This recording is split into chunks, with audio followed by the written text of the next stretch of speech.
Prêt pour un nouvel épisode ? Alors, juste avant, je vous invite à aller faire un tour sur devenirtriathlète.com/commande. Vous pourrez retrouver notre livre sous la direction d'Olivier à 7 mains. On s'est mis autour d'une table pour vous proposer le meilleur pour savoir comment devenir triathlète, comment progresser en triathlon et enfin comment performer en triathlon. Je vous donne rendez-vous à la fin de cet épisode pour quelques derniers conseils. Allez, c'est parti pour devenir triathlète.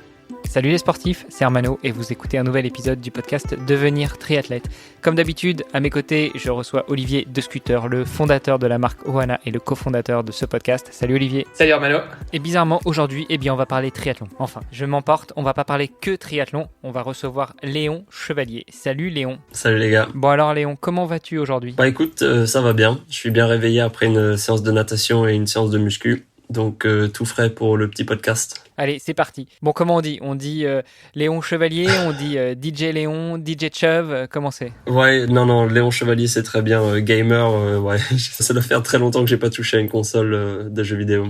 Ouais. Parce que par rapport aux écouteurs qu'on vient de te faire mettre sur la tête pour enregistrer le podcast, ça fait quand même très gamer. Hein. En tout cas, on a une tradition dans ce podcast, c'est de laisser la parole à notre invité pour qu'il se présente.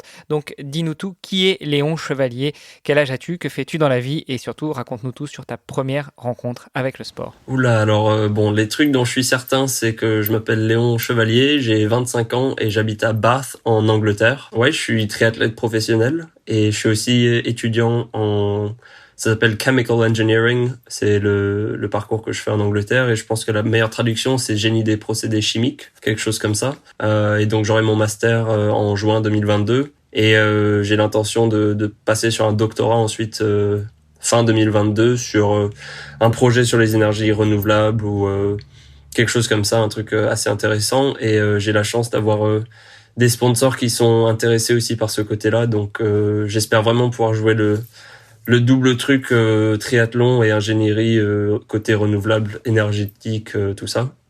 Sinon, ouais, j'ai commencé le sport, je m'en souviens pas, j'ai fait je crois une dizaine d'années de foot. J'ai dû commencer quand j'avais 3 ou 4 ans. Ah, pas bien, non, je déconne. Mais bon, j'ai abandonné au bout d'un moment quand même. Hein. Ah, ça va, t'es devenu un vrai sportif après. Voilà, mais bon, faut croire que courir partout sur un terrain de foot à longueur de journée, ça aide pas que pour l'endurance, mais aussi pour les appuis. J'ai la chance d'être assez solide dans le sens où j'ai pas vraiment de blessures, et je pense que c'est le fait d'avoir joué sur ces appuis. J'ai fait un an de squash ensuite quand je devais avoir 12 ans, je crois. Donc ces appuis un peu dans tous les sens, ça a dû me renforcer un peu les ligaments, je pense. Comment je suis venu au triathlon ? Je pense que ça a commencé avec le cross en fait. Je crois en 5e, j'ai fait le cross du collège. J'ai dû terminer 2e, ça devait être la première fois que je faisais un truc, une course en fait à pied. Et ça m'a donné envie de faire de l'athlé. Donc en 4e, j'ai fait un an d'athlé. Et puis quand j'ai voulu repartir sur l'athlé en 3e, je me suis flingué les 2 tendons d'Achille. Un truc je pense de croissance ou quelque chose comme ça. Donc j'ai fait 6 mois d'arrêt il me semble. J'ai repris en fait avec le triathlon, avec le VTT, avec le club de Versailles. J'habitais du côté de Versailles à cette époque-là. Et voilà, et j'ai jamais tourné le dos sur le triathlon, je pense, depuis. Mais ça a été une progression complète et progressive depuis. Donc ça devait être en 2011, je pense, quelque chose comme ça. Et par exemple, le volume horaire d'entraînement qui est monté depuis... mon investissement personnel, l'envie et aussi les résultats qui venaient. Donc, pour certains, peut-être que je sors un peu de nulle part, mais ouais, en fait, c'est juste une progression qui s'est faite un peu dans l'ombre de tous les autres jeunes triathlètes français qui ont été très forts au très haut niveau dès les catégories minimes, cadets, tout ça. Moi, j'étais dernier au championnat de France, je savais pas du tout ce que je faisais. Donc voilà, une progression peut-être sur le tard. Bon, je taquinais tout à l'heure sur le foot, mais c'est vrai que j'ai quelques copains qui viennent du foot et qui se sont mis au triathlon sur le tard, encore plus tard que toi, hein, je dirais plus vers 25-30 ans, tu vois. Et c'est vrai qu'ils ont quand même des appuis solides et puis ils ont une capacité aérobie aussi que on n'a pas forcément parce que à force de courir partout, c'est très explosif l'effort qu'on fait dans le foot. Le foot, le hand, on avait aussi à ce micro Charlène Clavel, ancienne handballeuse. C'est vrai que c'est pas les mêmes sports, mais ça permet quand même de travailler bien la caisse. Ouais, complet. Et puis c'est des sprints. Ensuite tu marches. Ensuite tu sprints, tu marches. Donc tu fais du fractionné, ouais, du fractionné. Ouais, c'est exactement ça. Ouais. Oh, on va dire plutôt du fartlek parce que c'est pas vraiment structuré. Ouais, c'est ça. Bon alors tu nous dis que tu étudies en Angleterre. Qu'est-ce qui t'a amené à étudier en Angleterre et qu'est-ce que fait un triathlète professionnel français en Angleterre? Alors, j'ai eu mon bac en 2014, donc ça remonte à il y a assez longtemps quand même. Et j'avais vraiment envie de faire de l'ingénierie. Et je voulais aussi continuer le triathlon. À l'époque, en terminale, je devais faire peut-être 5 ou 6 heures d'entraînement par semaine, mais j'étais pas trop mauvais sur les championnats de France, en duathlon en particulier, parce que j'avais pas vraiment le temps de nager. Et du coup, je voulais vraiment concilier les deux. Du coup, je suis allé à l'INSA à Lyon, qui avait une section sportive de haut niveau. Mais à l'époque, j'étais pas du tout sur les listes de haut niveau ou quoi, donc je suis pas rentré dans la section. Je suis allé directement dans le truc normal de l'INSA. Et ouais, j'ai fait ma première année là-bas. Tout s'est passé assez plutôt bien, une année d'études normales. Et ensuite, à partir de la deuxième année, je suis allé en section sportive parce que ils avaient eu des personnes qui avaient abandonné après la première année, donc ils avaient des ouvertures. Et à partir de là, ça a été un peu la galère côté études à l'INSA parce que je refaisais un peu le programme que j'avais fait en première année. Enfin bref, j'avais plus trop mes repères du côté scolaire, mais par contre niveau sport, ça allait bien. J'étais passé à l'US Palaiseau pour le projet duathlon là-bas. On était monté en D2, ensuite en D1, et je commençais vraiment à avoir des bons résultats. Et puis en 2017, ma copine Florie a déménagé, elle a commencé son cursus scolaire ici en Angleterre à Bath. En fait, je lui ai rendu visite plusieurs fois et je me suis dit, mais c'est incroyable les infrastructures qu'ils ont ici sur le campus. Il y avait un très bon groupe de triathlon avec entre autres Suzy Cheetham qui a été 2 fois 6e à Kona, Vicky Holland qui a été médaillée de bronze à Rio, qui a été championne du monde ensuite en triathlon sur le circuit ITU. Donc il y avait vraiment un bon groupe et en fait ça me plaisait beaucoup et j'avais vraiment envie de changer. Ça me manquait en fait l'étranger. Et du coup en 2018 j'ai plaqué l'INSA et j'ai recommencé mon cursus de zéro en Angleterre et zéro regret depuis. Donc ouais en fait la météo est pas toujours clémente, mais quand il fait beau, c'est extraordinaire comme endroit. C'est un de mes endroits préférés pour faire du vélo, par exemple. Bon, après, je passe beaucoup de temps sur le home trainer quand même parce que le contre-la-montre, il faut le travailler. Et ici, en fait, les routes, c'est des toutes petites routes sinueuses, du goudron qui est pas vraiment du goudron. C'est un peu mix de terre, tout ça. Et ça monte, ça descend dans tous les sens. Et en fait, c'est super sympa. Des vues spectaculaires, des gros pétards super raides à vélo. Et donc, en fait, je m'éclate vraiment. Ouais, et puis, en fait, je me sens bien, je me sens à la maison ici. Donc voilà, je suis installé à Bath et j'espère pour assez longtemps. Dans les pays où on a une météo pas top et que on a quelques jours de soleil, en général, effectivement, c'est la folie, quoi. Je me souviens avoir été à Copenhague suite à un trip, tu vois, à vélo en famille, et c'était le mois d'août. Donc le mois d'août, a priori, il faisait plus ou moins chaud, mais enfin, chaud, il faisait même pas 20 degrés, hein, je veux dire, il devait faire 18-19 degrés. Les gens étaient littéralement à poil, enfin, en maillot de bain, partout dans les parcs, dans la rue, enfin, pour eux, c'était la folie, quoi. Ici, en mars, il suffit qu'il y ait un bout de soleil qui fasse plus de 10 degrés et tout le monde est en short et en sandales, hein, donc ouais, toute occasion est bonne. Ouais, exactement. On apprend à relativiser, quoi. C'est clair. Et c'est le Belge qui te dit ça, tu vois. C'est pas un mec qui est dans le sud de la France. Donc, si déjà pour Olivier, quand il fait 18-19 degrés, c'est dingue de voir des gens en short, je te raconte pas l'état d'esprit pour un mec qui est dans le sud de la France ou plus bas encore, qui va aller au-dessus de Lyon, tu vois.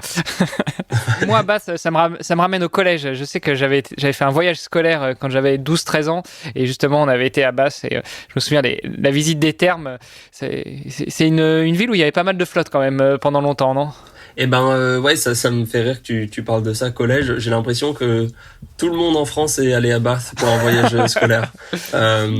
Vraiment, je pense que les 2 tiers des personnes à qui je dis que je suis à Bath m'ont dit ah ouais, j'y suis allé en 5e, en 4e, en 6e. Ouais, c'est une ville qui est super particulière. Je crois qu'il y a 80 000 habitants environ.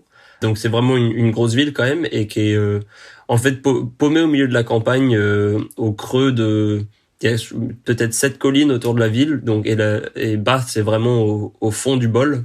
Et c'est une ville qui est historique. Il y a eu les Romains qui sont passés donc il y a plus de 2000 ans, qui ont construit des thermes. Donc il y a cette influence des Romains et ensuite par la suite il y a eu quand même Bristol qui est pas loin, donc des familles très riches qui ont fait leur mille et leur cent avec malheureusement la traite négrière, mais ça fait du coup qu'il y a une richesse énorme dans la ville, des bâtiments qui sont magnifiques, des cathédrales, et c'est vraiment la ville entière qui est un musée à ciel ouvert. Et ouais, on se régale quand même. Bon, ça doit être sympa effectivement pour s'entraîner. C'est marrant, la ville des Sept Collines, ça rappelle quelque chose quand même. C'est en général la ville des Sept Collines, c'est Rome. Ah tu sais, je suis allé à Rome il y a 2 ou 3 semaines là, et c'est vrai, ouais, il y a toutes les collines, donc peut-être qu'ils se sont sentis à la maison quand ils sont arrivés. Ouais, il leur manquait juste le soleil. Il manquait juste le soleil, pour ça qu'ils sont repartis. Puis la mer aussi quand même, parce que et la mer, ouais. Pour situer un petit peu, en gros, c'est près de Bristol. Oui, donc c'est le sud-ouest de l'Angleterre. Ouais, on est à 45 minutes en voiture de Bristol. Il y a quoi? Il y a peut-être 25 kilomètres, mais donc c'est les embouteillages qui font ça. Donc Bristol, et ensuite on doit être à 2 heures de Londres, mais au même niveau en fait, sur la même ligne entre Bristol et Londres, juste à côté de Bristol. Bon alors, tu nous dis que c'est l'endroit idéal pour toi pour t'entraîner. Tu es toujours étudiant. Comment est-ce qu'on vit en tant qu'étudiant à l'étranger et qu'on s'entraîne sérieusement? Parce qu'on va revenir après sur ton palmarès, mais tu excelles pas uniquement sur des courtes distances. Donc comment est-ce que je fais pour gérer le côté entraînement et ensuite le côté études, c'est ça?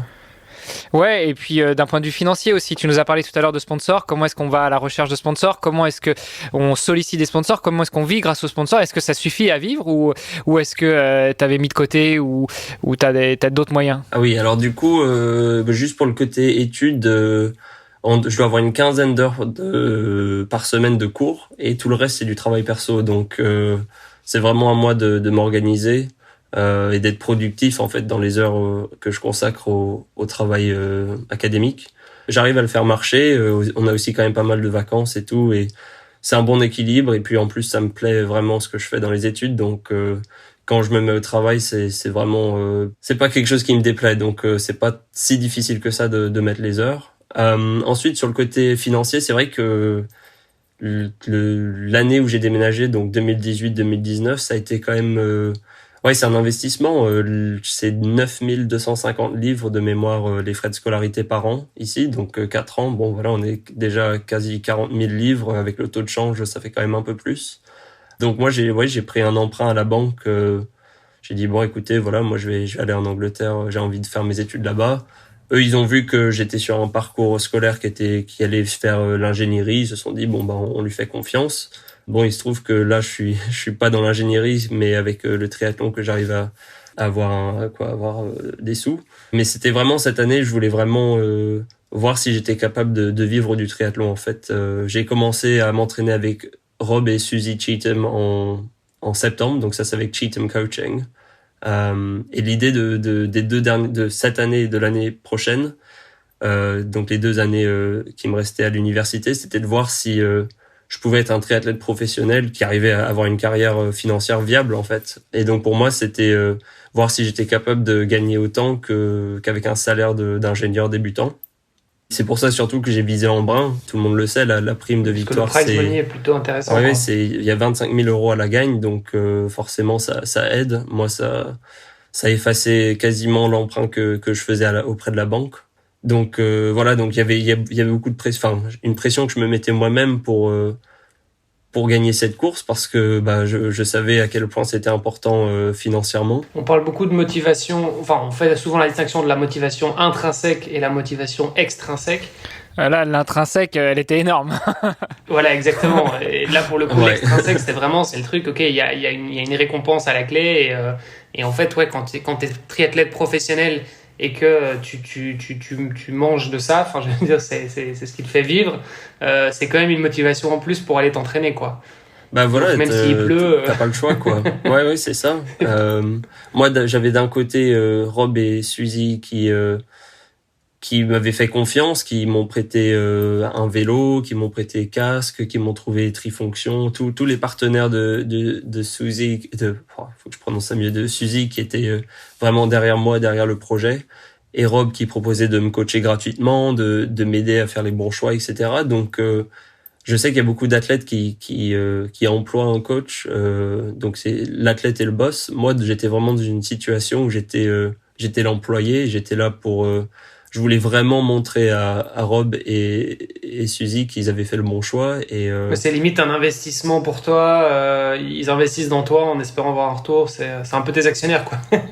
Exactement. L'idée, c'était pour eux de monter leur structure c'est ça, tu de leur coaching. rendras le jour où... Voilà, donc ouais, cette année, c'est passé mieux que ce qu'on espérait. Donc, je vais pouvoir rendre pas mal du matos que j'ai emprunté. Ouais, parce qu'on on a entendu pas mal parler de toi cette année dans le monde du triathlon, quoi. Mais c'est vrai que t'as fait pas mal. On va revenir peut-être un peu sur ton palmarès juste après. Ouais. Et ensuite, oui, tu me demandais pour les sponsors comment on démarche. Je vais t'avouer que c'est beaucoup plus facile quand les résultats sont tu m'étonnes. Une petite corrélation, quoi. Ouais, c'est pour ça vraiment que j'avais vraiment envie d'avoir une bonne saison, parce que je savais que ça suivrait ensuite un peu les sponsors, etc. Mais j'ai vraiment l'envie de construire des relations durables avec les sponsors. C'est facile, je pense, de prendre des sous à droite à gauche comme ça, mais c'est pas forcément ce qui est dans mon intérêt sur le long terme. Donc j'ai vraiment envie de construire des relations à long terme là avec les différents sponsors que j'ai. On part sur des contrats de 2 ans à chaque fois. Donc je suis content qu'on se fasse confiance comme ça. Mais il faut aussi que je dise que j'ai commencé l'année du coup en fait sur le matos de Suzy, et j'ai eu depuis le début de l'année une relation avec les marques. Donc Oka, ils m'ont donné un contrat qui était chaussures pour le début de l'année. Et en fait, c'était une relation un peu informelle, pareil avec Endura, avec Precision Hydration, la nutrition, tout ça. Donc tous les sponsors, on a travaillé de manière un peu informelle cette année, avec l'idée derrière la tête que si ça se passait bien cette année, à partir de l'année prochaine, on serait dans des contrats un peu plus structurés. Et quand tu dis de manière informelle, ça veut dire ils te filaient juste du matos et puis tu te débrouillais avec ça, ou bien tu avais une compensation financière aussi derrière? Oui, c'était ça, c'était matos, donc il y avait pas de pression sur moi pour de communication ou de résultats ou quoi que ce soit. C'était vraiment histoire de voir si c'était s'il y avait une vraie relation, que ça matchait en fait entre nous.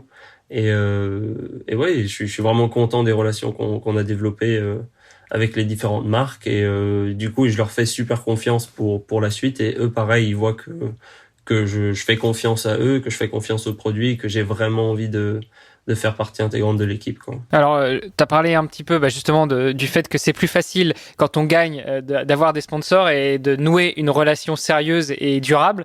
Je crois que c'est le moment de parler de ton palmarès. Alors juste avant, éventuellement si ça dérange, on pourra couper, mais tu as cité quelques marques, quelques noms de sponsors. Est-ce qu'il y en a d'autres à qui tu veux rendre hommage? Parce que c'est quand même le moment de le faire. On n'est pas une radio, donc on peut se le permettre parfois.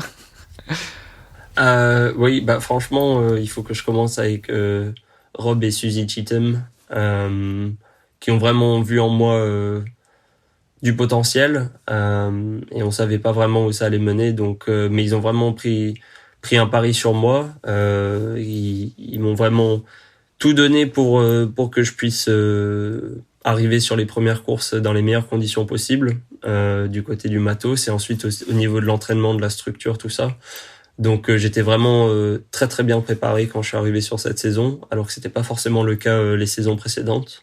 Et ensuite Oka, au niveau chaussures, qui ont fait confiance à Rob et Suzy dans leur jugement, qui ont dit bon allez Léon, on t'accompagne sur cette saison 2021, qui ont été très contents, qui s'attendaient pas à ce que la saison se déroule comme ça. Moi non plus, je m'y attendais pas, hein. Pareil, Endura, avec les trifonctions, des trifonctions très rapides, très confortables, etc., et avec qui on va repartir. Precision Hydration, qui fait la nutrition, les électrolytes, avec qui on a développé à chaque fois un plan pour vraiment aborder les courses en sachant exactement ce que j'allais manger, ce que j'allais boire et à quel moment. Et à ce niveau-là, du coup, t'es pas accompagné par un nutritionniste à toi? Non, c'est seulement sur les courses. Moi, dans la vie de tous les jours, je m'assure juste de manger assez, parce que on a vite fait de pas manger assez et ensuite d'être en en déficit calorifique ou quelque T'as chose une comme idée ça. un petit peu de combien tu manges en termes de calories par jour? Non, Ok. je sais pas. C'est aux sensations, quoi. Bah ouais, quand j'ai faim, c'est Ouais, quand c'est t'as qu'il faim, faut c'est manger. qu'il faut Et manger.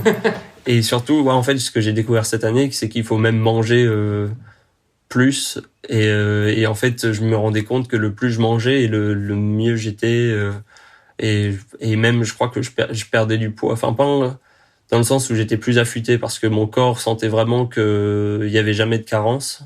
Bah ça, c'est un sujet qu'on aborde souvent avec Greg dans le podcast de Nakan, un autre podcast que je produis, et notamment avec le doc Denis Boucher. C'est que, en fin de compte, créer des carences pour pouvoir maigrir, c'est pas la bonne solution parce que le corps va aller chercher l'énergie là où elle est disponible, mais qui est pas forcément le bon endroit où aller chercher. Alors que si tu manges au moins exactement ce que tu consommes, voire même un peu plus, le corps est beaucoup moins stressé et du coup, tu arrives non seulement à être performant là où il faut, et puis c'est là que tu commences à taper dans les graisses et à maigrir un peu. Voilà, c'était la petite parenthèse.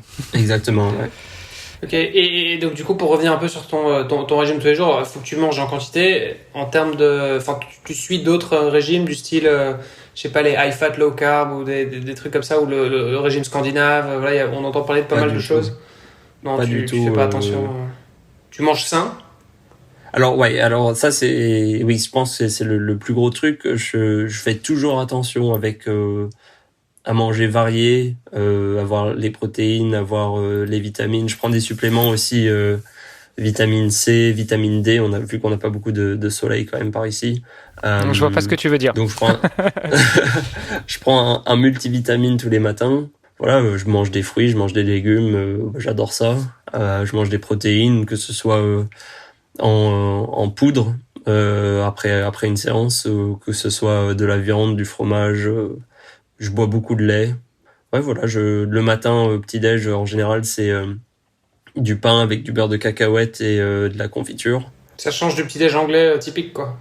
Ouais, et puis, non, ça, c'est le dimanche, je reviens d'un C'est long le run, brunch. par exemple, et là, je fais une grosse pile de pancakes avec du bacon, des saucisses, des baked beans, des œufs, du ketchup. Voilà, c'est top. Parce que c'est un peu l'image qu'on a, voilà, le petit déjeuner anglais. Est-ce que c'est un truc que les gens font tous les jours, ou bien c'est plutôt pour le brunch en famille entre guillemets, quoi. Ouais, c'est pas un truc de tous les jours.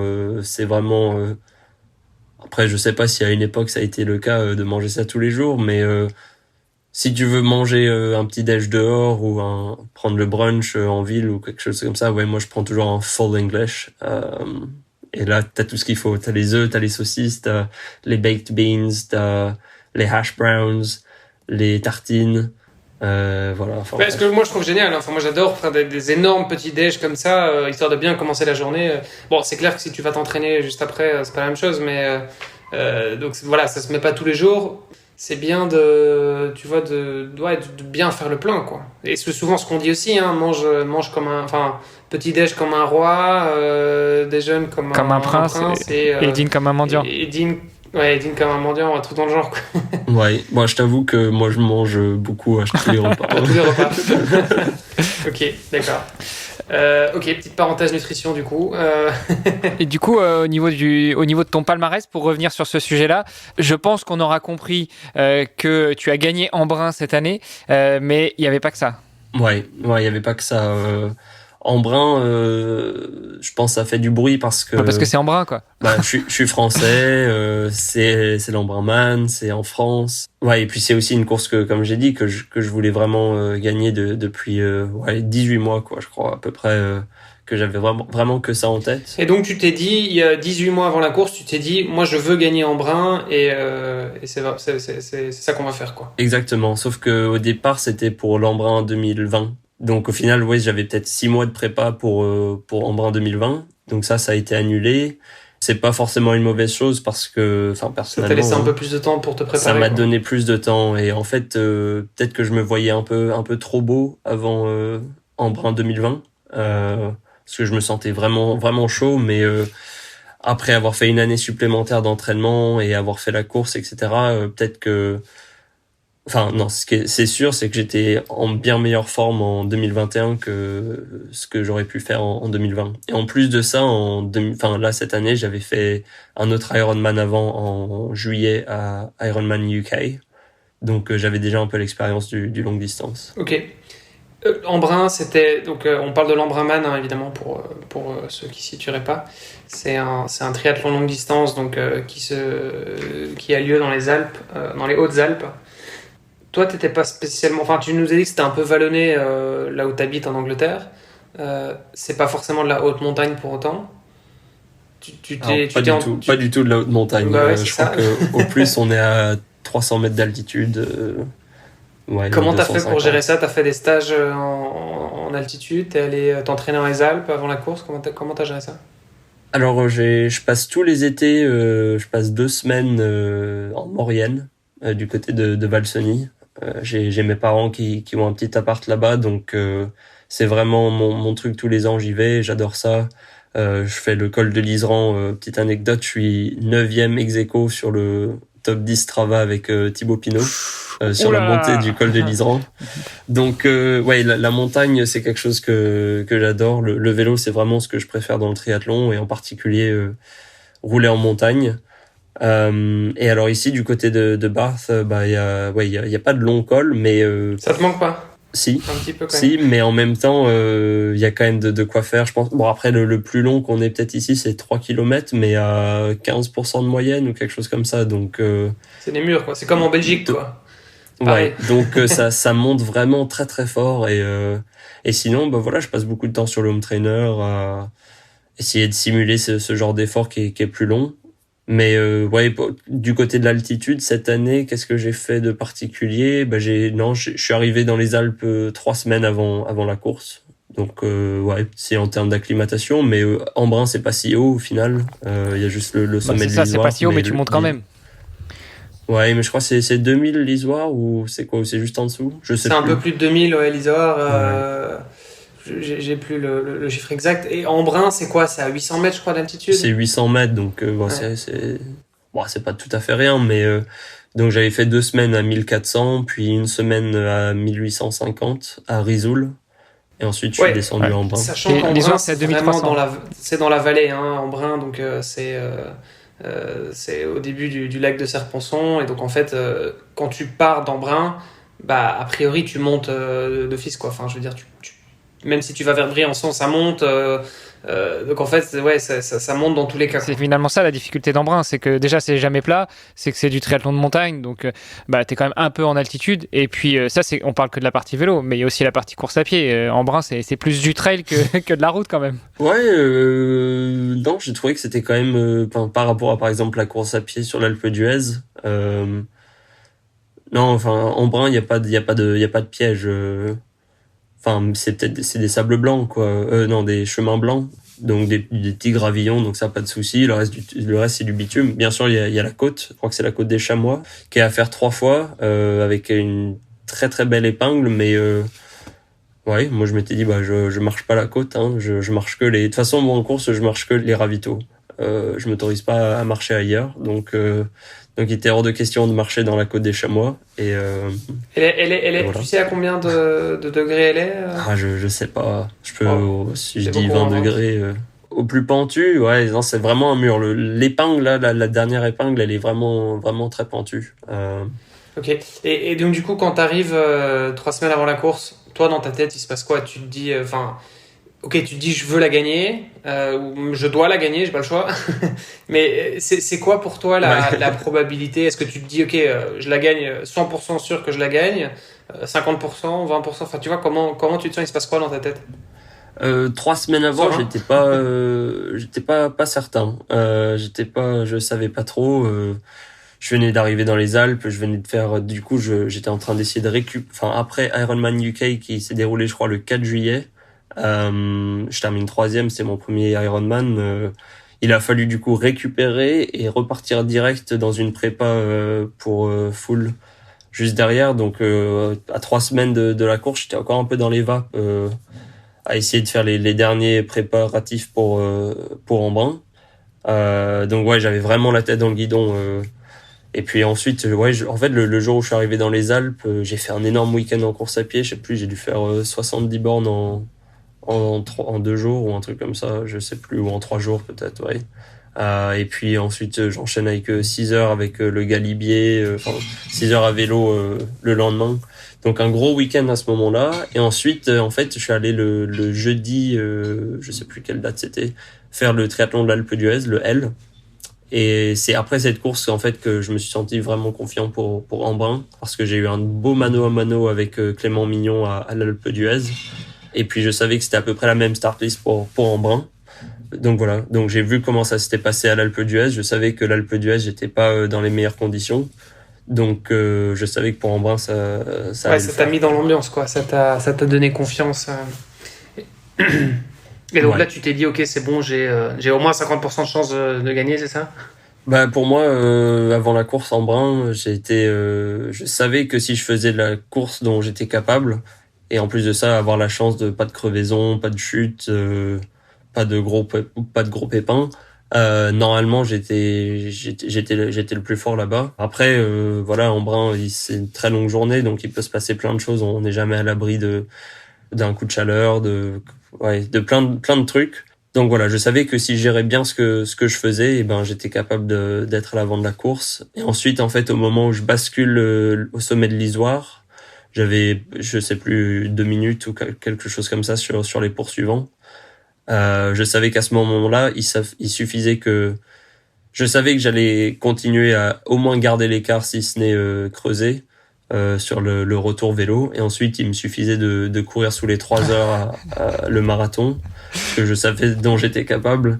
Il suffisait de faire moins de 3 heures et je savais que ça reviendrait pas derrière, parce que les gars qui étaient derrière, je crois pas qu'ils aient couru plus vite que ça par le passé. Donc je pensais pas qu'ils le feraient à ce moment-là. Du coup, ça te demande vraiment une grosse préparation. Enfin, je veux dire, t'analyses quand même beaucoup les autres concurrents, parce que t'as pas forcément fait des courses en même temps qu'eux, etc. Donc j'imagine que tu vas avoir un peu Tu fais quoi? Tu checkes leur Strava, tu regardes leurs performances. Comment ça se passe?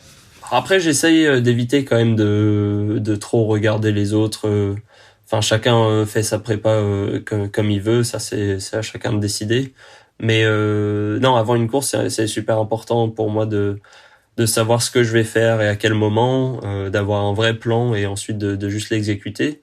Et surtout à l'entraînement de travailler exactement ce qu'il faut que je travaille. Quelles seront les demandes de la course. Donc vraiment avoir confiance en ses capacités. Parce que quand tu dis que t'as commencé la descente de l'Isoard, là, Ouais. qu'est-ce qui fait que tu te dis, bah en fait, ils pourront pas revenir sur moi? T'es un bon descendeur, c'est sur la dernière ligne droite quand tu redescends de Briançon vers Embrun. Ouais, je savais que qu'on avait creusé l'écart sur la partie qui arrive au pied de l'Isoire. Enfin, en fait, j'étais avec William Menson et Étienne Dimunch. Tous les trois, on avait creusé l'écart sur le reste des poursuivants, il me semble, jusqu'au pied de l'Isoire. Et en plus de ça, j'ai monté l'Isoire plus rapidement. Et je savais les watts qu'on faisait du coup à la montée, vers l'Isoire. Donc je savais qu'il suffisait que... C'est très rare que les gens négatifs splitent le vélo. Surtout sur une course comme ça où les gens ont peut-être envie de rattraper l'avant de la course. Donc je savais qu'il suffisait que je mette les mêmes watts sur les parties Ok. les parties montantes ou les trucs comme ça, et que normalement j'étais à l'abri. Voilà. Après, j'aurais pu très bien me tromper, hein, mais il se trouve que je me suis pas trompé, donc il devait y avoir un peu de vrai dans cette analyse, je dirais. Il y a un truc qui est quand même, j'ai envie de dire, relativement nouveau, c'est que moi, ça m'a impressionné en tout cas cette année sur Embrun. J'ai l'impression que presque tout le monde était en contre-la-montre. Enfin, je dis presque tout le monde, en tout cas dans la tête de course, quoi. Moi, perso, si je devais faire Embrun demain, alors j'ai probablement pas ton niveau, mais je veux dire, pour moi, un contre-la-montre sur un col comme l'Isoard, faut se chauffer quand même. Ouais, En roue pleine en plus, non? T'étais en roue pleine, ouais, toi. j'étais en roue pleine. Après donc quand je suis arrivé dans le parc à vélo à T2, j'avais battu le record de l'épreuve vélo. Et ensuite, je sais plus, 20 minutes plus tard ou quelque chose comme ça, Félix Pouilly est arrivé et il a battu mon record de 4 secondes. Donc, et lui, il était sur un vélo. Ça envoyait du lourd cette année. Ouais, il était sur un vélo de route avec des roues, il devait, je sais plus, 60 mm, quelque chose comme ça. Donc, on a eu deux stratégies vélo complètement opposées. Moi, full contre la montre et lui, vraiment en route avec des prolongateurs. Et on a quasiment le même temps. Enfin, je veux dire, sur 5h45, on va pas pinailler pour 4 secondes. Donc, il y a vraiment eu deux stratégies qui ont donné le même temps. Après, Félix, il est ex-pro cycliste. Donc, on n'a pas comparé nos données. Il avait pas de capteur de puissance. Donc, on peut pas comparer là-dessus. Mais sur un parcours comme ça, en fait, je pense qu'il faut juste être il faut être à l'aise. Et moi, mon vélo de contre-la-montre avec la roue pleine, je roule avec ici sur les routes qu'on a à Bath et je sais que si ça passe ici, ça passe partout. Ouais, si tu fais tes petits murs casse-pattes là, j'imagine voilà, que les virages à l'aveugle, tu vois rien du tout. Donc voilà, j'ai confiance en le matos. Les roues, c'était des aides qui sont vraiment top. La roue lenticulaire qui se manie, elle se manie vraiment super bien. Donc j'avais une petite hésitation avec le vent, mais le mardi j'étais allé faire une sortie reco et il y avait pas mal de vent ce jour-là et j'avais pas eu de soucis, donc je savais que ça tiendrait. Et puis le Cervélo, écoute, j'avais fait l'Alpe d'Huez aussi avec et ouais, en fait voilà, faut juste avoir confiance et être confortable avec le matos qu'on a et je pense que c'est le meilleur moyen d'aller vite sur ce genre de parcours. Ouais, non, c'est clair, il faut être à l'aise, mais enfin je veux dire parce que bon, de 1, t'as la montée, où c'est clair que voilà, c'est quand même un peu plus lourd, enfin tu vois, un CLM par rapport à un vélo de route. Mais après, enfin, t'as la descente, quoi, je veux dire, descendre l'Isor sur un CLM, et en plus être à l'aise là-dedans, voilà, enfin, moi je sais que je suis clairement beaucoup plus à l'aise sur mon vélo de route, quoi. La manière dont je prends les virages, je vais beaucoup plus me pencher, enfin tu vois, je veux dire, c'est pas la même chose, quoi. Ouais, non, c'est vrai, je pense que après, la descente de l'Isoire, elle est assez particulière. Je crois qu'il y a peut-être une dizaine de lacets au sommet. Et ensuite, c'est des très grandes lignes droites. Donc, sur une descente totale, je sais pas ce qui est le plus rapide. Mais ce qui est certain, c'est que sur la partie technique, j'aurais sûrement été plus rapide sur un vélo de route. Mais voilà, c'est un parcours qui fait un peu plus de 180 km. Donc... j'aurais peut-être été un peu plus à l'aise sur le vélo de route sur la montée, mais ensuite il y a plein de portions qui sont rapides, qui sont roulantes. Oui, et puis t'as tout le retour aussi, effectivement. Tout le retour, donc et je pense que j'aurais perdu plus de temps à ce moment-là sur le vélo de route. Ok. Ouais. Ouais, c'est intéressant. Après, je pense qu'effectivement il y a pas de choix idéal. Enfin, ça dépendra un peu à chaque fois d'une personne à l'autre, mais. Ouais. Mais c'est vrai que c'est intéressant. Moi, j'avais fait pendant tout un temps mon record de vitesse à vélo, c'était dans l'Izoard. Bon, dans l'autre sens, du coup, il y avait une grande ligne droite à un moment quand tu descends et que tu repasses par un petit village. Oui, je vois laquelle c'est. Ouais. Voilà, j'étais monté avec un vélo de route normal, en mode bikepacking. Je faisais la route des Grandes Alpes à l'époque. J'étais monté à 82 km/h. Ça s'y prête quand même plutôt bien, mais j'étais pas en contre-la-montre. Ouais. Toi, t'as regardé un petit peu, t'es monté jusqu'à combien en vitesse max? Tu te souviens? Je sais plus si c'était sur Embrun ou sur l'Alpe d'Huez. Quelque chose pareil, 85-87 km/h sur le contre-la-montre et sur les barres. Donc bah ouais, ça j'imagine. Pour le coup, t'es dans les prolongateurs à cette vitesse-là, mais c'est quand même ouf parce que tu te dis t'as même pas accès à tes freins directs et t'es à cette vitesse-là, c'est malade, quoi. Bah alors ça c'est vraiment un truc qui me surprend à chaque fois, c'est que ici quand je sors le vélo de contre-la-montre sur les routes autour de Bath et que je suis à 40-50 km/h, je me dis oh là là, c'est dangereux parce que je vois pas ce qui va arriver. Et ensuite en course, boum, t'es à 80, bon. Voilà, t'as l'adrénaline du moment. Je sais pas aussi, ce qui se passe. T'es vraiment concentré dessus, etc. Mais après, voilà, je passe quand même pas mal quand je suis sur le vélo de route ou sur le vélo de contre-la-montre. Je passe beaucoup de temps à des vitesses quand même assez élevées, donc au bout d'un moment, tout est relatif. T'as l'impression d'être pépère, de pas aller très vite, et en fait, t'es à 35-40 km/h sans t'en rendre compte, et en fait. Tu vois, les pilotes de Formule 1, je pense que quand ils sont en voiture normale. Ils font du 220 sur l'autoroute, pour eux, c'est une balade de santé, quoi. Tout devient assez relatif, donc. Donc, voilà. Et t'as pas cette petite pensée qui te traverse l'esprit où tu te dis, en fait, une petite pierre, tu vois, sur la route mal placée ou quoi, à du 85, mes bras dans les prolongateurs, enfin, c'est fini, quoi. Je veux dire, Ouais, je sais plus t'es quand trop. même moins en contrôle de ton truc, quoi, de ton engin, enfin, tu vois. Ouais, je me rappelle très bien quand même à Embrun, il y avait deux motos-ouvreuses, il me semble, qui étaient Qui ont enlevé les cailloux. qui enlevaient pas les cailloux, non, mais qui au moins faisaient en sorte que qu'il y ait pas de voiture sur le parcours. Et ça a vraiment aidé parce que ouais, sur les descentes de col, en général, c'est les virages, on n'est jamais trop sûr. Après, on essaye quand même de respecter le code de la route, mais des fois, ouais, La c'est circulation vite était fait. ouverte. La circulation était ouverte, mais après, je crois que c'était Ok. fermé sur certaines portions. Mais ouais, on n'est jamais à l'abri quand même. C'est pas le Tour de France, et même sur le Tour de France, ils ont des fois des incidents Bien sûr. avec des gens. Donc voilà, non, bah, je fais comme tu dis, on sait jamais un petit caillou, mais voilà.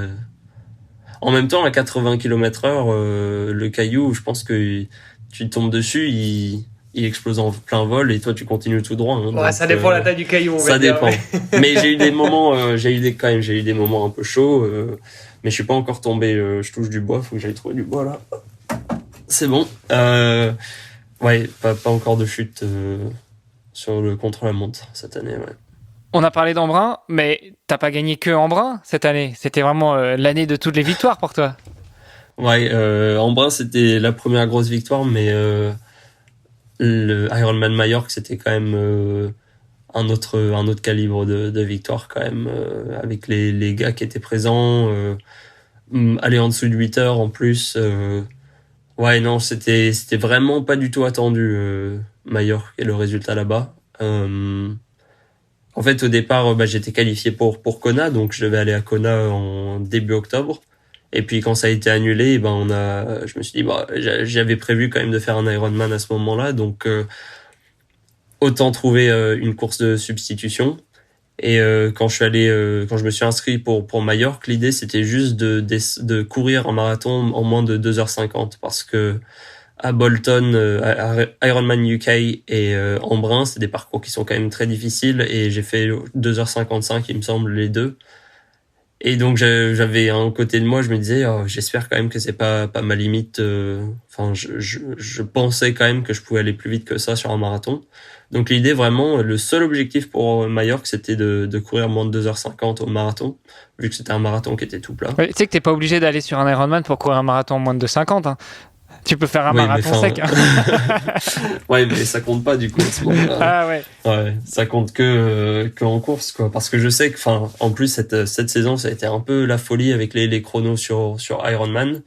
Et en fait, quand j'ai commencé la prépa Ironman du coup en 2020, je me disais qu'il fallait courir moins de 2h45 pour gagner un Ironman ou pour être sur le podium quasiment à chaque fois. Et en fait, cette année, on a vu qu'il fallait courir moins de 2h40. Quasiment toutes les courses se sont gagnées avec un marathon en moins de 2h40.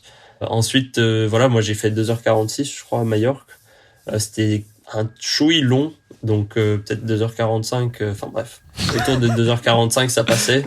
Mais c'est parce qu'en fait, on a fait un très gros vélo. Et puis, bah, c'est parce que j'étais avec Cameron Murph et Christian Hogenhaug, qui sont quand même pas des peintres à vélo. Donc, voilà.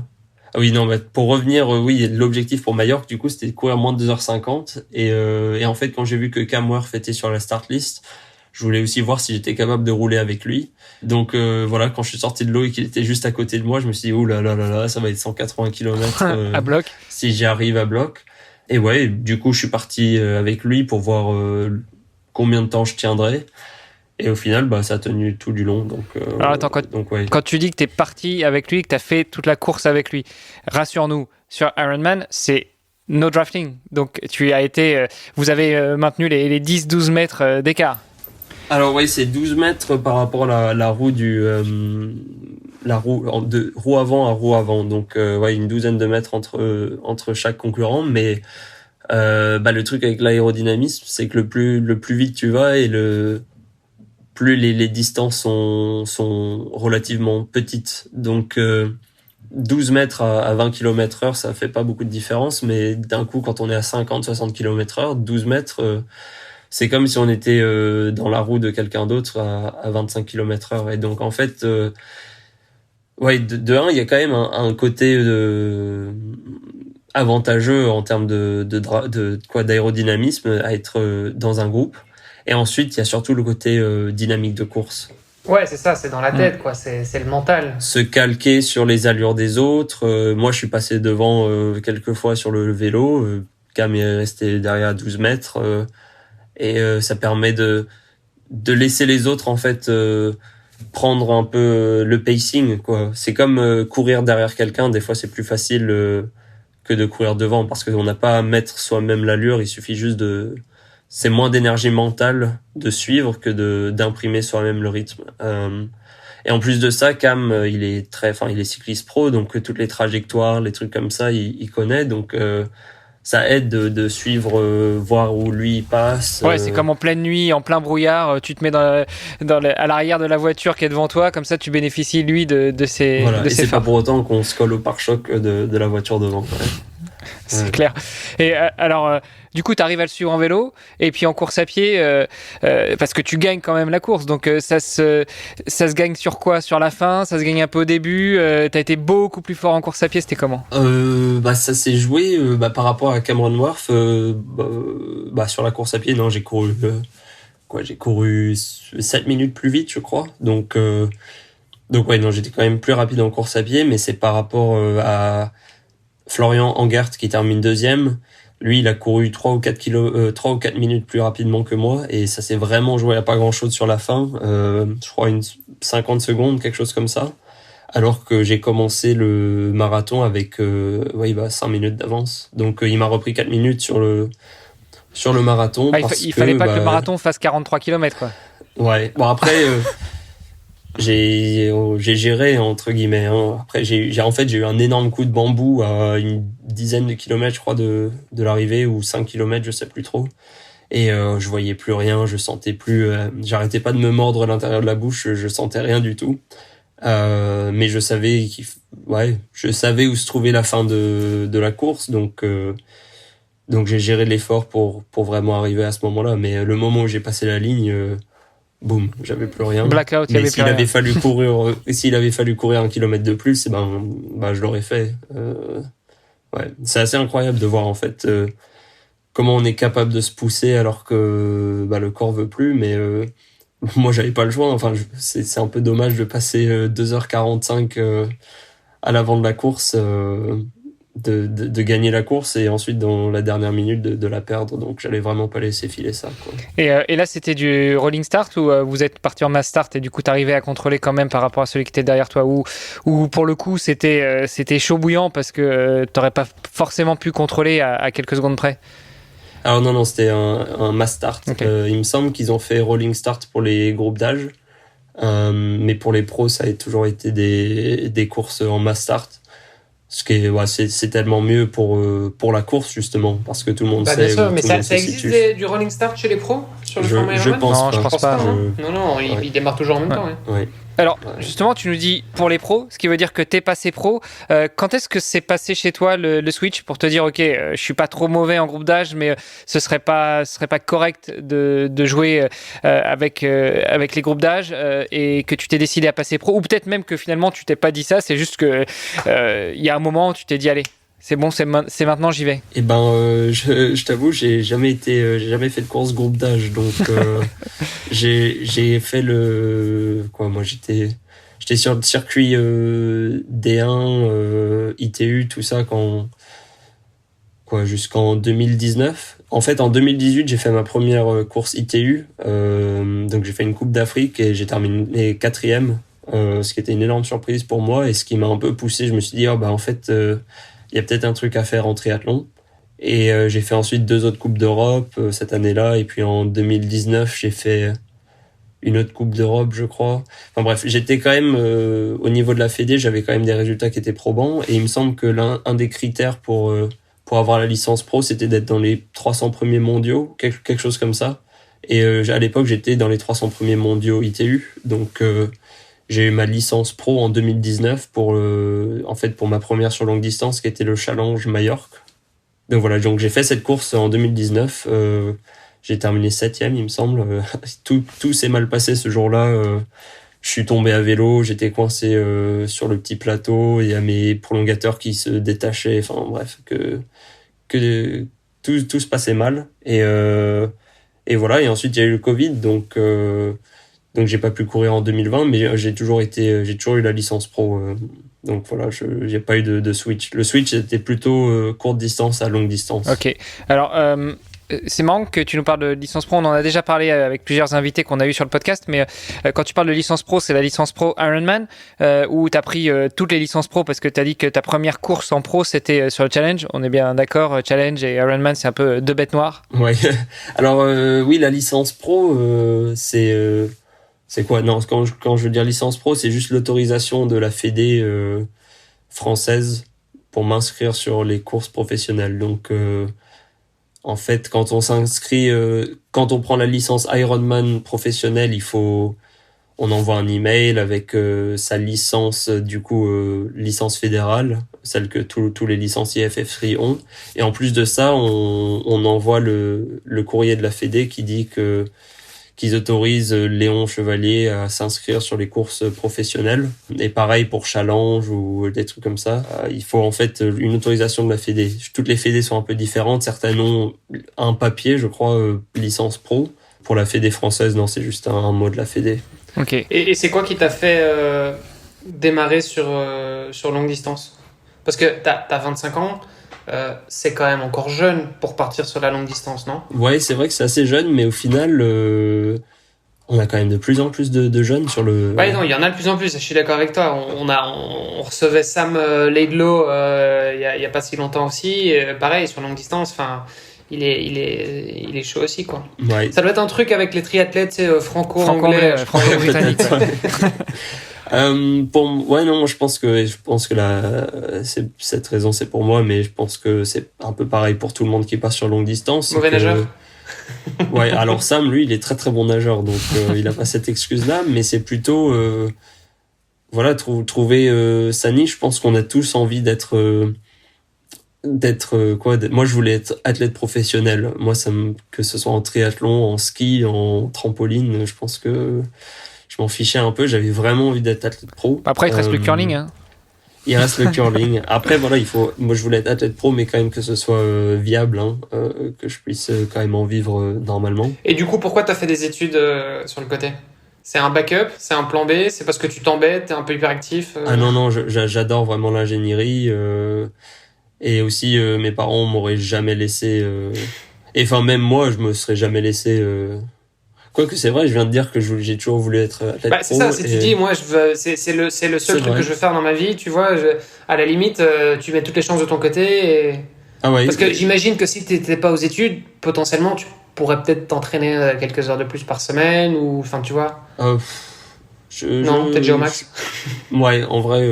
Alors, est-ce que t'es déjà au max ou est-ce que c'est plutôt que t'as trouvé ton équilibre entre les études, la vie perso et la vie sportive? Non, je pense que cette année, quand j'ai dû tourner sur les gros blocs autour de peut-être 32 heures par semaine, des gens qui font 40 heures ou 50 heures par semaine, j'en connais pas vraiment. Donc une 35 heures peut-être par semaine, c'est quand même le sweet spot de l'entraînement, je pense. Et ça laisse quand même le temps de faire autre chose. Par exemple, donc, en fait, autant la plupart des gens, on va dire, ils ont des activités professionnelles qui sont plutôt intellectuelles et ils font un peu de sport parce que faut rester en forme. Toi, c'est un peu la même chose, quoi. Ton activité professionnelle, elle est physique et t'as besoin de te maintenir un peu en forme intellectuellement et donc du coup tu fais des études, quoi. Exactement. Non mais c'est vraiment ça. Et surtout cette année surtout avec le fait que j'ai pu montrer que je pouvais faire du triathlon une carrière viable. Ouais, en fait c'est ça un peu le déclic qu'il faut que j'ai pour la saison prochaine, c'est que je suis pro et que c'est mon job et ça c'est un peu dur à réaliser. Mais ouais, mais l'ingénierie, c'est vraiment un truc que j'adore, qui me passionne vraiment, que voilà, j'ai vraiment envie de continuer. Et puis voilà, je serai diplômé de mon master en juin, mais j'ai envie de faire un doctorat à partir de novembre prochain ou octobre prochain, parce que justement, j'ai envie de garder un pied dans l'ingénierie. Je sais aussi qu'une carrière de triathlète, c'est pas c'est pas infini. Si j'ai de la chance, dans 15 ans, je suis encore triathlète, ou enfin, je prends ma retraite. Mais à partir de ce moment-là, il faut trouver autre chose. Et Ouais, c'est ça, en fait. Tu as encore la période de vie 40-60 où tu seras bien plus sûr. forcément au top de ta forme au niveau athlète professionnel, mais par contre, Et tu auras peut-être envie de faire d'autres trucs. ouais, et j'adorerais faire de l'ingénierie à ce moment-là, un truc dans les énergies renouvelables. Tu iras prendre un stage au niveau de tes 40 ans, tu iras en stage en alternance ou quoi, ça sera marrant. Tu feras un stage chez Ironman quand ils se seront rachetés une conscience et qu'ils chercheront Ouais, quelque chose de peut-être. plus énergie renouvelable. T'imagines des grosses éoliennes, des grands champs d'éoliennes siglés Ironman. Ça me surprendrait pas qu'ils trouvent cette solution, tu vois. Le champ d'éoliennes à Kona. Ouais. Ok, non, mais effectivement, c'est hyper important. Et enfin, moi, je pense que je me verrais pas ne faire que l'un ou que l'autre, tu vois. Je veux dire, avoir une vie qui est uniquement intellectuelle ou uniquement physique. Enfin, tu vois, c'est pour moi un corps sain dans un esprit sain, c'est la base, quoi. Tu vois, je veux dire, t'es obligé de stimuler et ton corps et ton esprit en permanence, quoi. Ouais, c'est vraiment une histoire d'équilibre, hein. Et puis aussi de pouvoir, de pas devoir penser à la même chose tout le temps.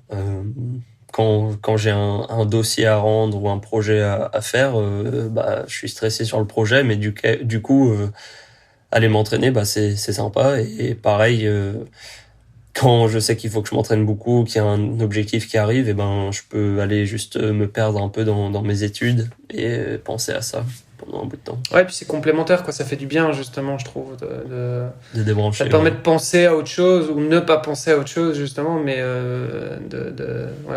y a une grande complémentarité entre les deux. Et pour revenir justement sur les études, est-ce que dans ton école, ils sont compréhensifs? Est-ce qu'ils comprennent cette double vie, ce double projet? Est-ce que tu es soutenu là-dessus ou est-ce que en fait, tu es un étudiant comme tous les autres et puis démerde-toi? Alors ouais, je suis un peu un étudiant comme tous les autres. J'ai un statut, je crois qu'ils appellent ça dual career, donc juste double carrière. Je crois que ça permet d'avoir un peu plus facilement des extensions de deadline ou alors des excuses d'absence. Mais c'est très les études ici en Angleterre, c'est vraiment à chacun de prendre en main ses propres études. Donc tu viens au cours ou tu viens pas au cours, c'est ton problème. Au final, c'est toi qui payes 10 000 balles l'année pour apprendre quelque chose. Si t'as pas envie de venir apprendre, c'est ton problème. Donc voilà, ça responsabilise pas mal les élèves. Ensuite, sur le campus, il y a quand même énormément d'athlètes. C'est le centre national d'entraînement pour la natation. Je crois qu'il y a eu une dizaine de médailles olympiques cet été. Des gars qui s'entraînent, des gars et des filles qui s'entraînent dans les lignes d'eau à côté de moi. Donc il y a quand même un sacré niveau dans tout plein de sports différents sur le campus. Et la plupart des athlètes sont aussi élèves. Donc je suis vraiment plutôt la norme plutôt que l'exception, hein. Voilà. Après, il y a plein d'étudiants normaux qui ont des jobs, voilà, chacun a sa vie. Moi, il se trouve juste que mon job à côté, c'est le triathlon, voilà. Et je vois vraiment ça comme ça quand c'est difficile d'aller à l'entraînement ou des trucs comme ça. Je me dis que j'ai la chance au moins que ce soit un truc que je trouve cool comme le triathlon. Mais quand j'ai pas envie de m'entraîner, je me dis que y a plein de gens qui ont pas envie d'aller au boulot à 9h le matin, donc voilà, moi je suis... C'est pareil, c'est ça, c'est ton boulot et donc tu vois les choses un peu différemment, quoi. Ouais. Et culturellement, c'est aussi, c'est différent. Je trouve que le système anglo-saxon justement promeut beaucoup plus le sport qu'en France ou en Belgique, par exemple. C'est quelque chose qu'ils intègrent plus aussi dans le cursus scolaire. Enfin, je sais qu'aux États-Unis, je crois que c'est un peu les champions pour ça. Mais bon, même, tu vas en Allemagne, par exemple, c'est aussi déjà à l'école, tu vas en secondaire, il y a déjà des cours de sport qui sont prévus toutes les après-midi. Enfin, ça fait vraiment partie du cursus scolaire, quoi. Alors, je dirais que oui, mais non aussi. C'est vraiment... c'est quoi cette réponse? Oui et non. Ça dépend en fait vraiment des gens. Et j'ai l'impression que c'est à chacun de... Si on fait le choix de faire du sport, alors il y a vraiment plein de choses qui sont là en place pour aider. Mais si on fait le choix de pas faire de sport, il y a rien qui pousse à le faire. On t'oblige pas, mais Ouais. je veux dire, enfin, la possibilité est là, quoi. Tu vois, ça possibilité est existe, là. t'as les Il y a infrastructures. toutes les infrastructures, il y a des super coachs Mais c'est déjà énorme. qui sont payés. Ah oui, non, mais ça, nous, sur le campus, C'est on a déjà- une c'est piscine déjà énorme. olympique, une piste d'athlée 400 mètres, on a 3 muscu, on a enfin 8 cours Bon, de et c'est tennis peut-être aussi intérieur. pour ça que tu payes 9000 Voilà. livres par an. C'est exactement c'est mais ça. mais c'est clair, enfin, je veux dire, tu regardes les universités dans la plupart des autres pays en Europe, t'as pas ça, quoi. Ouais, bah le campus à l'INSA, c'était 3 pauvres bâtiments sur un parking à Villeurbanne, quoi. Donc, mais en même temps, c'était quasiment gratuit la scolarité. Oui, en même temps, c'est gratuit, bien ouais. sûr. Il faut remettre le truc en perspective, Ouais. c'est Donc sûr. c'est vraiment 2 modèles différents. Ouais. Moi j'ai le privilège, la chance de pouvoir justement d'avoir pu me donner 4 ans de plus pour faire ces études, d'avoir pu prendre un prêt, d'avoir quand même mes parents qui m'aidaient pour par exemple le loyer tous les mois. Mais voilà, moi je suis arrivé aussi à un âge où c'était vraiment important pour moi de me démerder tout seul et j'avais vraiment envie que ce soit en triathlon et je suis content cette année d'avoir pu montrer que ouais c'était viable en fait comme carrière.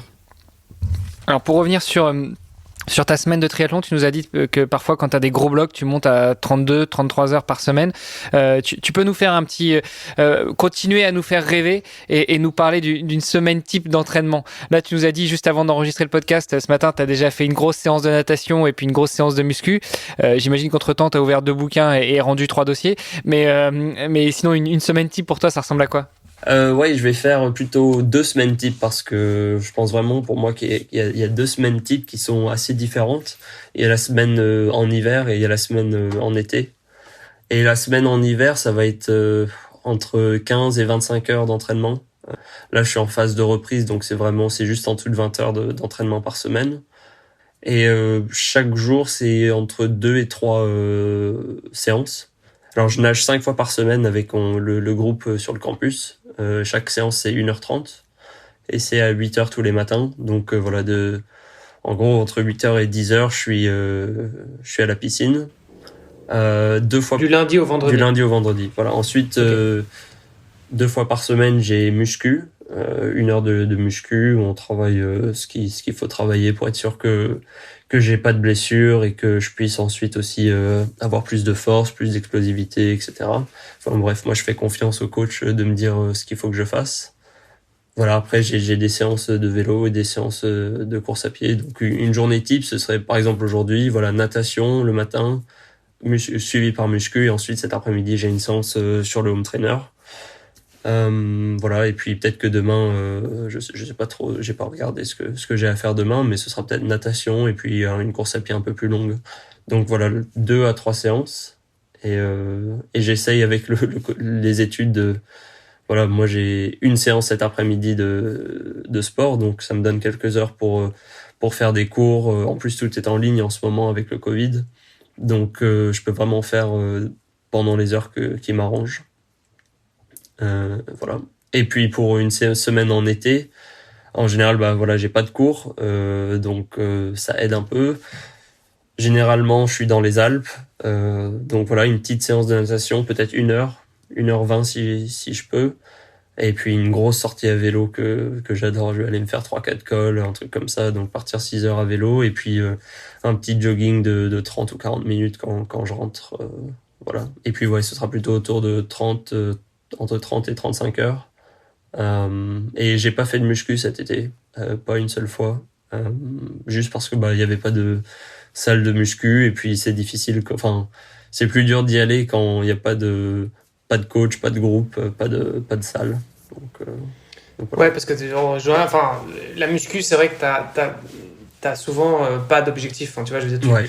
tu vas nager, bon bah ok, tu sais que tu dois faire X milliers de mètres, tu vas courir, tu sais que tu vas les compter en kilomètres. Enfin, tu vois, je veux dire, en général, t'as des objectifs plus ou moins clairs dans ta tête. La muscu, c'est vrai que, alors sauf si ton coach a bien pris la peine de te dire, voilà, les exercices que tu dois faire avec le nombre de répétitions et tout ça, c'est vrai qu'il y a un côté un peu difficile, quoi. Quand t'as pas d'objectif, tu mesures pas, c'est difficile de se motiver, quoi. Ouais, la muscu, c'est vraiment, je le fais juste. Après, moi, je suis très fort à réussir à me motiver pour faire des choses si je sais qu'elles ont le potentiel de m'aider à faire quelque chose de mieux. que ce soit manger quelque chose, m'entraîner, faire une séance que j'aime pas du tout, un truc comme ça.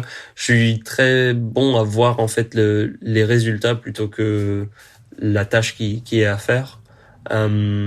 Donc la muscu, je sais que c'est important pour pas se blesser et pour être bien équilibré, bien fort. Donc voilà, moi j'arrive à faire abstraction du fait que c'est pas forcément ce que j'apprécie le plus, mais que c'est vraiment important pour moi en tant qu'athlète. Ouais. Ça t'arrive de rater des entraînements? Des jours où tu te dis, non, aujourd'hui, c'est mort, je suis fatigué. Non, jamais.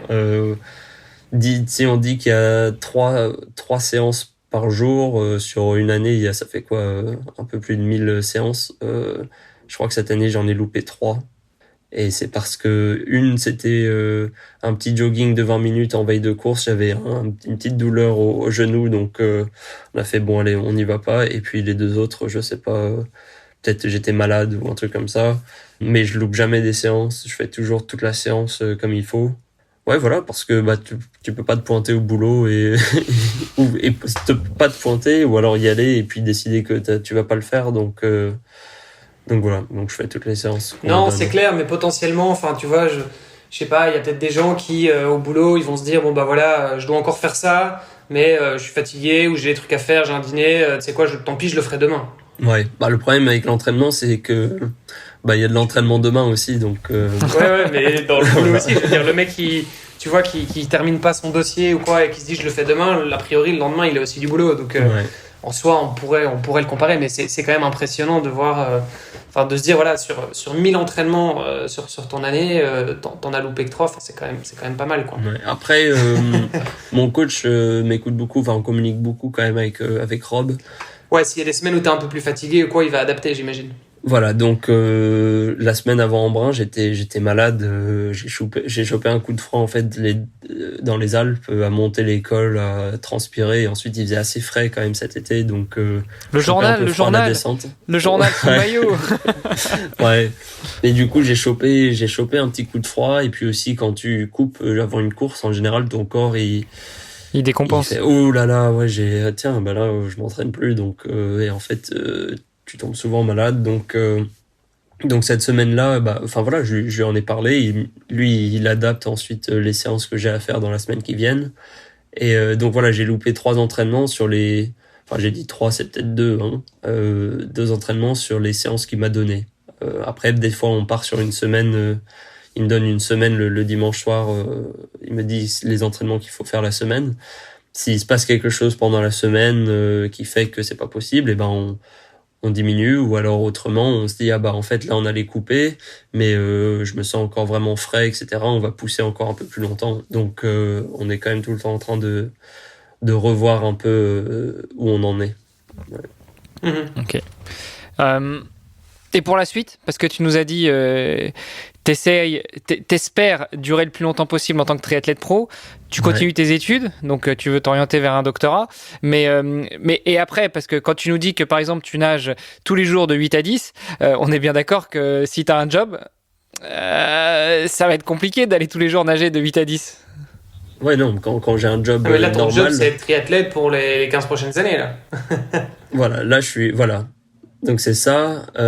Après un doctorat, ça dure 3 ans ou 4 ans, ça dépend un peu.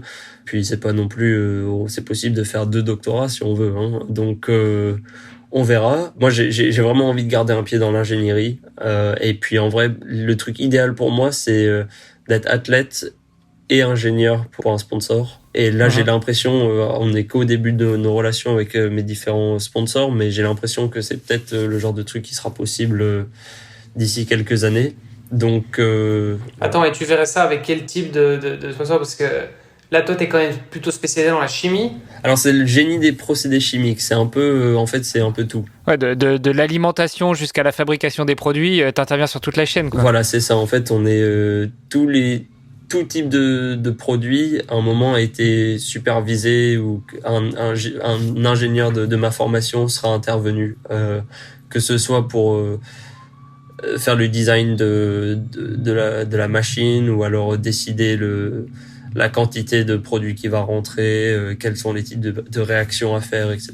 Donc c'est pas de la chimie, c'est plutôt le génie de toutes les choses Ouais, je sais pas trop comment expliquer en français. C'est ça le problème quand on fait tout en anglais, c'est que on n'est pas bilingue avec avec les trucs anglais justement ou de l'ingénieur. Donc voilà, je sais pas trop. Ok. Bah écoute, si tu as l'occasion d'écouter un peu de podcast, tu peux regarder nos anciens épisodes avec notamment Édouard Boulanger, qui lui aussi est ingénieur et qui, alors il n'est pas triathlète pro, hein, mais il est, il est le copilote de Stéphane Peter Hansel, donc il est aussi sportif pro et donc ça pourra peut-être te donner des idées pour voir comment il gère ça.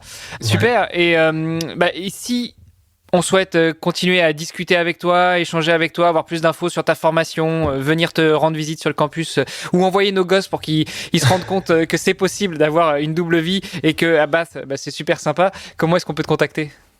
Je pense que le mieux, c'est Instagram. Ouais, j'essaye vraiment de répondre à tout le monde qui m'envoie un message sur Instagram. Ça sera pas forcément le même jour que je l'ai reçu, mais j'essaie de répondre aux commentaires et aux messages. Voilà, j'ai 3000 followers sur Instagram, je suis pas non plus complètement débordé. Ou alors sinon, j'ai créé une page Facebook parce que je sais que il y a certaines personnes qui sont pas non plus sur Instagram, mais qui sont plutôt sur Facebook. Donc voilà, Facebook, je crois que je m'appelle Léon Chevalier. J'ai une page voilà, et pareil, Instagram, ça doit être Léon Chevalier. Et sinon, LinkedIn, si quelqu'un est, je sais pas, dans le monde de l'ingénierie ou même pas, et que ils veulent voir un peu ce que je fais plutôt du côté académique. Je reviens rapidement sur ton Instagram. T'as quand même un look particulier en course à pied. Non, mais Oula, c'est-à-dire, ça veut dire quoi ça ? À chaque fois qu'on voit des photos de Léon sur un triathlon, t'as tes petites lunettes rondes avec ta casquette de hipster. C'est quand même un truc unique. Je veux dire, je pourrais voir une photo parmi tant d'autres. C'est toi, c'est ton style. Tu vois, t'as quand même un style qui est particulier. Ça vient d'où ça ? Eh ben, écoute, j'ai une tête qui est toute petite. Une balle de tennis peut-être. Et du coup. La casquette, là, c'est une casquette Oka qui me va bien. Et j'ai ça m'arrive souvent de trouver des casquettes qui sont trop grandes.